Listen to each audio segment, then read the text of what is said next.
女儿播放了母亲偷藏起来的唱片，幸好这一幕被及时发现，瞬间吓得父母尿不湿都尿湿了。其实这不是普通的黑胶唱片，它是人间通往地狱的门票，但凡是接触到它的人，都会禁不住诱惑去听里面的内容，听过的人瞬间被冻成冰雕的同时，耳朵也会饱受死亡低音的煎熬折磨。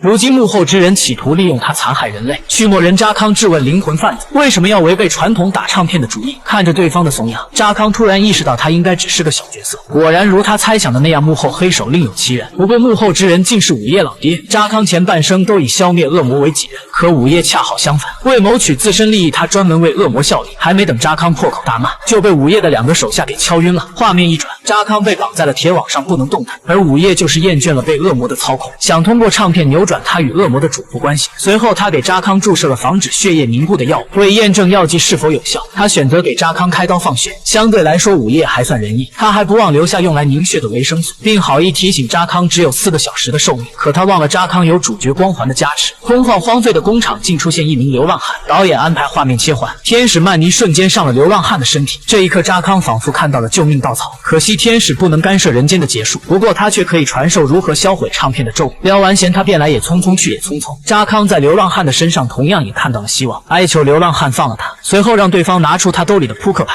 不过在流浪汉的眼里，他却是张银行卡，但也正是这张银行卡，反倒将扎康的死期给提前了。 You're alive. You can't use the card.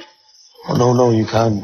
That's you. No, you don't. 多亏在此之前，扎康留下了一枚圣帕杜亚的棺材钉，所以泽德才能这么快的找到扎康。原来占得先机的午夜并没有拿到唱片，他的手下拿到邪物后，发现了他巨大而邪恶的能力，决定将唱片占为己有。第二天，非自然死亡的事便上了热门。当他们闻讯赶到现场，已经是尸横遍野。之前没有出现的查理给扎康带来一个不好不坏的消息，他动用了所有关系，用泽德的指纹在政府资料库中比对，并没有找到有关他的半点信息。这个结果扎康并不觉得意外，毕竟一开始他就察觉泽德的突然加入没那么简单。此时泽德的感知能力竟突然看到一只栩栩如生的白虎出现。扎康想到了老虎电台，因为在电台播放唱片必定会造成不可逆的悲剧。扎康戴上耳机，决定单刀直入，而其他留守的2人去撞毁向外发送信号的设备。但大楼里局部的播放还在持续，更不巧的是混乱中有人碰掉扎康的耳麦，这下他也成了泥菩萨过江自身难保。眼看扎康就要领盒饭，午夜却突然出现一枪打碎了音响。其实他是来抢唱片的，顺便清理门户。扎康抓住时机念出天使教的咒语。It belongs to me. It's mine. It belongs to me.